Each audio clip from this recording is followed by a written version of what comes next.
Med začetkom naših tiskovnih konferenc in danes je minilo približno mesec dni. V tem času se stvari seveda razvijajo in napredujejo in v tem odprtem pismu smo pravzaprav zbrali predloge Sindikata kovinske elektroindustrije, namenjene vladi in ekonomsko-socialnemu svetu za to, da bi olajšali položaj zaposlenih. Kaj pričakujete od odprtega pisma?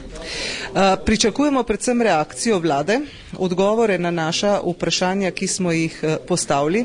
Pričakujemo tudi čimprejšnji sklic seje ekonomsko-socialnega sveta, kjer je mesto za širše obravnavanje teh predlogov. To niso težave, s katerimi se srečujemo samo kovinarji in pa delavci v elektroindustriji. Dejstvo pa je, da smo prvi, ki se s tem srečujemo, da je največji obseg te krize v teh dejavnostih in da bo to preskočilo tudi na druge. Tako da je še čas, da ukrepamo, se pa čas zelo izteka.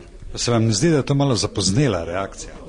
Nič ni zapoznela reakcija, pravzaprav smo te predloge že večkrat najavljali, povedali, obrazložili. Zdaj je samo nek povzetek celotnih ukrepov, ki se kažejo kot potrebni. To se pravi, ponavljanje že znano? Ponavljanje nečesa, kar zaenkrat še ni bilo odgovorjeno. Zadeve se sicer več ali manj umirjajo, ampak problemi so pa te narave, da čez dva, tako se je nam vodstva firm razlagajo, čez 2 do 3 mesece bo pa nastalo, če se zgleda, ne bojo ti novi ukrepi začeli, ko se temu reče po domače, piti vodo.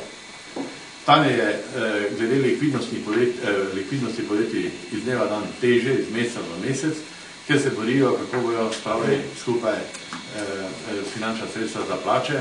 Jasno je, da april, maj se približuje, kjer bomo tudi govorili o regresu za letni dopust in tako naprej. Govorite o zatišju pred viharjem. Kaj to pomeni?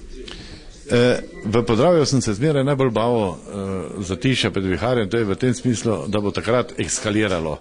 Ponovadi je to v vročih mesecih, juni, juli.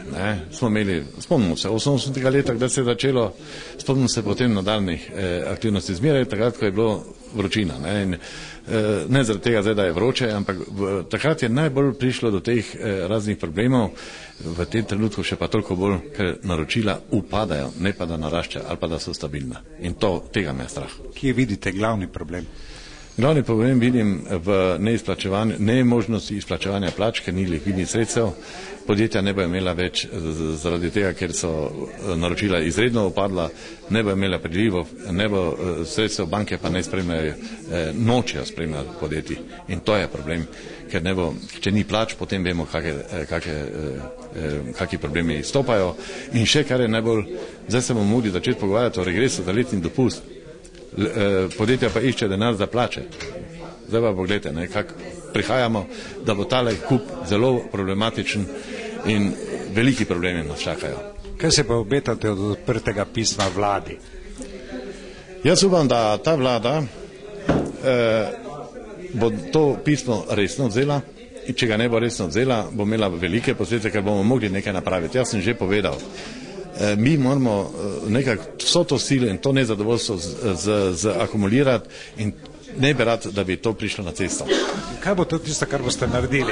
Ja, organizirali bomo demonstracije, ker enostavno se ne bomo strinjali, če bo ta vlada imuna na vse te zadeve. Pa bo rajši Patrii kupovala, pa se z nekimi ruplji ukvarjala in podobnimi zgodbami. Tu pa so problemi, ker ljudje nimajo kaj več za vlonec dati, nimajo kaj plačati položnic in tu bojo problemi.